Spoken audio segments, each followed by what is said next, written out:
On his Oak Island property, surveyor and landowner Fred Nolan found 5 sizable cone-shaped stones.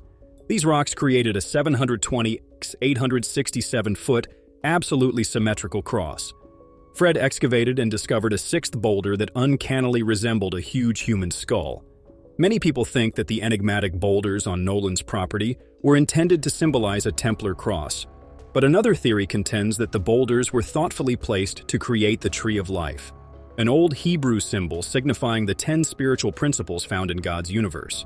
At the same locations around the cross where the Say rock would be, a number of smaller flat-sided stones were discovered. This one is special because it is entirely distinct from the other granite and cone-shaped stones. It is believed that the face, particularly the eye, was focused on a significant location.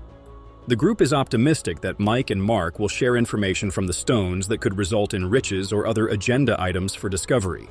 The crew will begin by examining the bottom of the cross, a granite boulder in the shape of a cone that may weigh up to 5 tons. They anticipate that the knowledge gleaned from the stones will lead to treasure or other exploration goals. After that, the group will examine the cone-shaped granite boulder, which could weigh up to 5 tons, and provide their thoughts.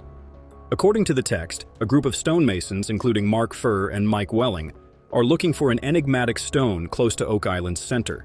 They think they have discovered a crucial clue on the remarkably smooth bottom boulder of the megalithic formation, known as Nolan's Cross. This implies that the stone's surface may have undergone some sort of alteration as a result of transportation. Since it would require a lot of dragging to get a smooth finish, the crew is thinking about how to move such a large stone. For the first time since Fred Nolan's passing, the team is thrilled to be conducting fresh search operations on property that is now owned by his family. They now have access to all 16 of their father's acres, including places where Rick thinks among the most significant findings uncovered on Oak Island by Fred were Nolan's Cross and others. Along with ceramic fragments that might be related to the Oak Island mystery, they are searching that region for hints. A cross-section of another piece of pottery was discovered close to the landfill. Since that could be the final piece of evidence, the team is attempting to determine what is the oldest item here. The group is also investigating other mysteries, like locating a plan mentioned on Fred's maps, an old landfill, and a piece of pottery discovered nearby. The film concludes by emphasizing the significance of locating hints and the earliest piece of evidence in the Oak Island mystery. The group is keen to carry out more research and discover the mystery around the stone. The ongoing investigation into the missing chest case at the Nolan property in Spain is covered in the film. On Lot 12, close to the center of the island, metal detector specialist Gary Drayton, Charles Baruz, and Jack Bill have discovered something that could be significant. On a Spanish shipwreck site, they found ornamental hinges from chests that might be attached to one of the 3 missing pirate chests. James Anderson, Captain. The hinges may also provide proof that the centuries-old landfill was formerly used for treasure deposits in addition to being used for the initial money pit's construction. Pottery tins and other interesting objects, like the skeleton keys that Fred Nolan discovered, might also be in the landfill. The team is optimistic that there will be solutions to the enigma surrounding the Nolan property, which is a mystery inside a mystery. They will keep exploring the region and finding more interesting objects, like the lost chest, as long as they work with Tom.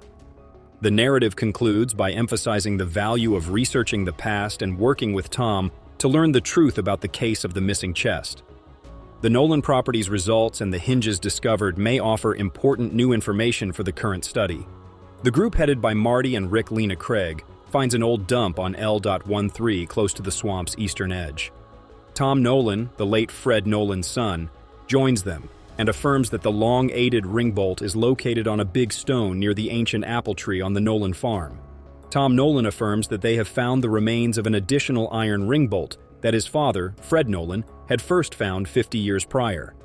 Marty and the group may have verified that the stone walkway feature not only stretches farther into the island's uplands, but it may also be paving the way for a significant breakthrough. The finding is intriguing, since it demonstrates the original depositor's level of effort and the ideal location for it. Dr. Spooner argues that the path's orientation is currently pointing up in this direction, toward the money pin. The team must concentrate their efforts in a certain location in order to find more proof. There are sufficient hints to suggest that this area merits further research. It would appear to be a clear sign of significant human labor on the island prior to the money pit, if someone sought to install a road that could be readily concealed. They need to continue working in order to be assured. For Rick and Marty, the only thing that seemed certain at this time, Craig and his group believe that the more they investigate the Oak Island mystery, the more proof they will discover that a significant event occurred there in the distant past. If it truly centers around a huge wealth, then the efforts to conceal it, the potential deadly force protecting it, and the fabled curse that has claimed 6 lives would have all been justified. Maybe the solutions will be found by carefully excavating one cobblestone at a time, or by drilling and digging in the money hole. At a mysterious triangle-shaped wetlands southern boundary, Gary Drayton, an expert in Lagena metal detectors, and Billy Gart are searching for hints. In 2020, they discovered an 8th century ship's railing on the southern edge, along with ship timbers and artifacts from the 15th and 18th centuries. The team is looking for more proof, especially in light of Dr. Doug Simmons' theory that Oak Island may be connected to the Viking civilization in the Middle Ages. They discovered lumber that might have been boat ribs. The crew is looking into whether or not a sailboat was abandoned in the marsh and who left it there. Early activity was indicated by the Oak Island team's discovery of 1200 AD marsh dates and 700 AD ship railing dates. It's unclear exactly how the mystery will be resolved. Billy excavates the marsh and discovers vertical and horizontal boards as well as a retaining wall or shaft. Fred may have examined this wall after striking it. The group is eager to solve additional swamp secrets. Fred Nolan, the owner of Oak Island and a treasure hunter, discovered a wooden wall or dam in the marsh more than 30 years ago. He believed it to be a man-made barrier built long ago to hide something important. The group is investigating whether they discovered a piece of that construction and whether it is connected to the railing of a 1250-year-old ship discovered nearby in 2020. Dr. Ian Spooner, a geoscientist, will analyze the sediment-deep structure. The red material beneath the stone road, which might have existed at the same time as the wooden tunnel beneath the garden shaft, piques their curiosity. It can be older if they see red elements inside and outside the wood construction. The team also needs to locate a loading and unloading facility to connect the stone road. They believe that this site has been active for decades, possibly even millennia. The flat top and circular margins of the swamp woods are fascinating. The objective is to excavate and reveal the structure in order to comprehend its purpose and possibly find artifacts. Marty Lagena and geoscientist Dr. Ian Spooner are looking into a possibly significant discovery in the northern marsh. They discovered a disturbance at the base of a boulder that might have been the marsh where John Edwards formerly lived. Edwards believed that the mechanism that unlocked Nolan's cross was constructed in Billy Gart, who discovered a big boulder on what may have been a man-made rock structure. The team is examining the area to determine if it is man-made or natural. A stick between the silt and the rock indicates that people moved stones to shift water. If they are accurate, this could support Edwards' claim that the marsh was intentionally drained. It appears that the marsh was intentionally altered hundreds of years ago, as evidenced by the cut timber from a massive tree and other tree stumps found close to its base. The team is also examining a large piece of rock-lined wood that was transported here for any purpose.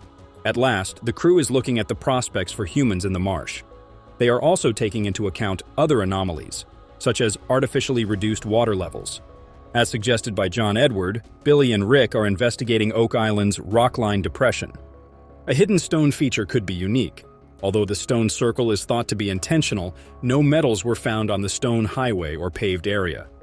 It's possible that people visited Oak Island earlier than previously thought. In the triangle-shaped swamp, Fred Nolan found a board with wood running down its length. The crew also finds one. The wood-filled board might have been used to create the brackish bog. A similar stake at a treasure burial site might be inspected by the Oak Island team. Leorard and Craig find it intriguing, but they don't think it's natural. They advise Dr. Spooner to explore the location and see what he discovers. They won't take any physical action until Dr. Spooner shows up because it could change the rules and indicate who was present.